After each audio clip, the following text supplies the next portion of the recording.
as he has basically cut the map completely in half, and he is not letting Harry Hole into his base to scout.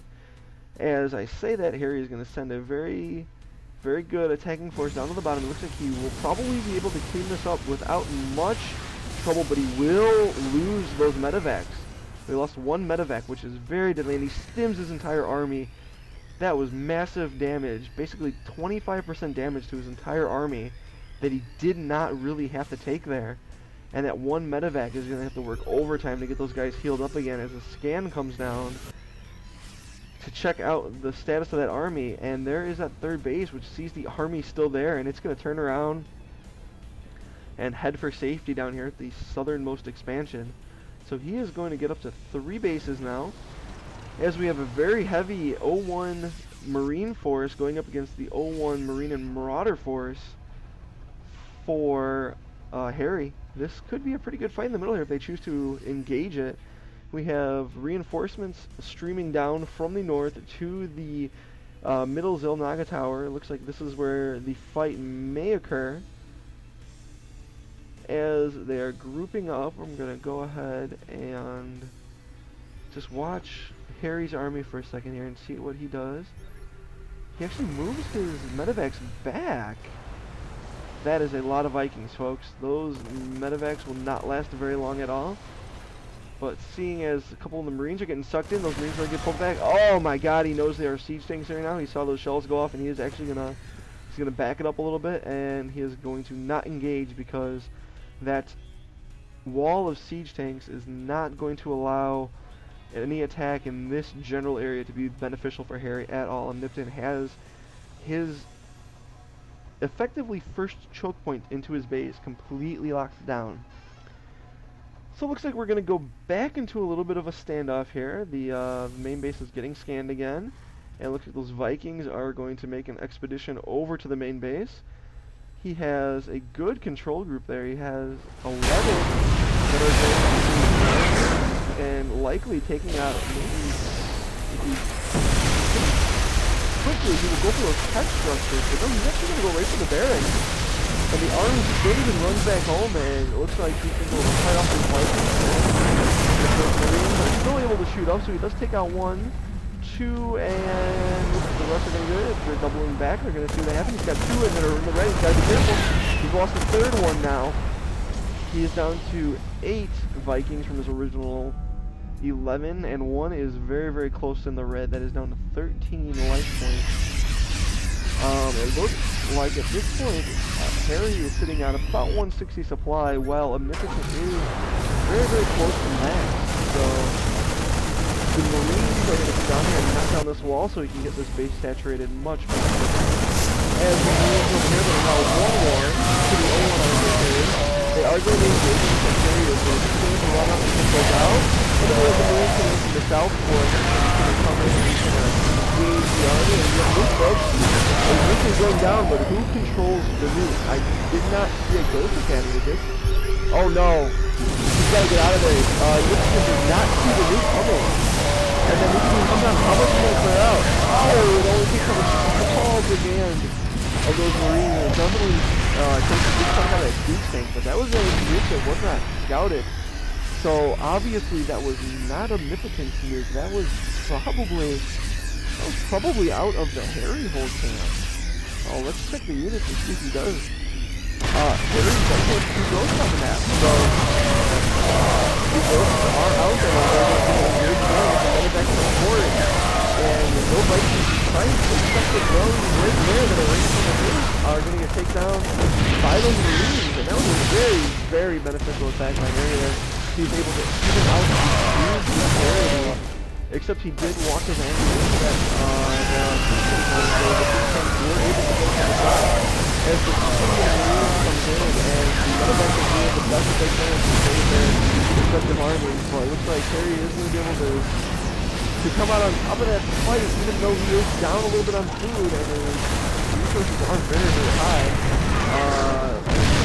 I'm going to switch my opinion and say Omnipotent did come out ahead in that, because he was able to macro his army up much quicker, and he does have this 3rd base completely up and running now. So let's check out the resources and the income, and we're going to see that it's a basically double mineral income advantage with a 91 to 64 harvester count. That is significant because 30 of the food for Omnipotent actually is not army food. That is resource food. So in theory, he's only sitting on 130. So it is the army size is actually very, very easy for players.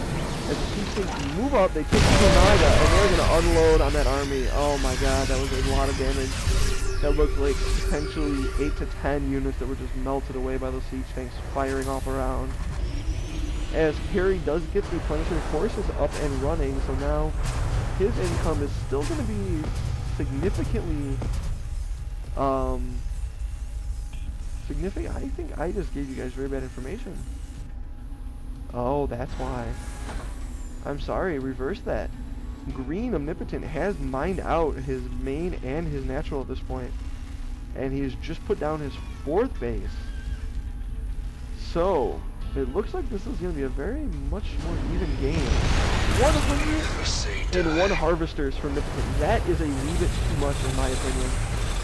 On this type of map, where it's very small and the army fights are going to happen very rapidly, you're going to want to have a much higher army count than your opponent. And it looks like very forward barracks are going to get nuked. Oh, we got a nuke! That nuke is coming from that ghost right there. It looks like he's going to hopefully get some nuke. He's going to move up. Oh, it looks like Omnipotent does see it this time. He does scan to see that ghost there. So that nuke's going to move the guys back a little bit. Oh, unnecessary damage taken there by Harry. He did not need to take basically what amounts to 80% damage on those 2 units. That is just unfortunate placement there and bad timing for that nuke.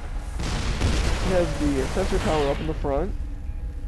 And it looks like Harry's still going to stick with the, he's going to stick with the bio play. Not going to go for the tech to beat the fight off the siege tanks. It's a very economical plan because those infantry units are very cost effective as long as you are doing drops, which it looks like we just did a drop here. Let's back up and see what happened. We did have a drop there. And the drop ships allow you to attack at multiple angles, which keeps your opponent on their toes. And when you have siege tanks at Terran, your army becomes much less mobile because the majority of their damage will be coming from the siege mode, which does significantly more damage and it splashes. And with the bio, you're able to pick up and move as you please. So it looks like this is going to be a fairly long fought out game here. As we're approaching the 28 mark, it would be nice to see if there were more upgrades coming.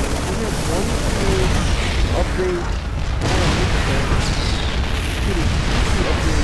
for Harry, but the siege tanks are able to basically close down the planetary forces, which is very scary. And then we have the siege tanks going to come in and he's going to touch the siege tanks. And it looks like he will be mostly successful figuring out. It looks like a good 12 to 14 siege tanks there. That was a very, very strong attack, and he won with a lot of movement. We're going to check out the video, and it looks like the macro for this. Wow. Oh, hi Freud, how you doing? That was not the right thing.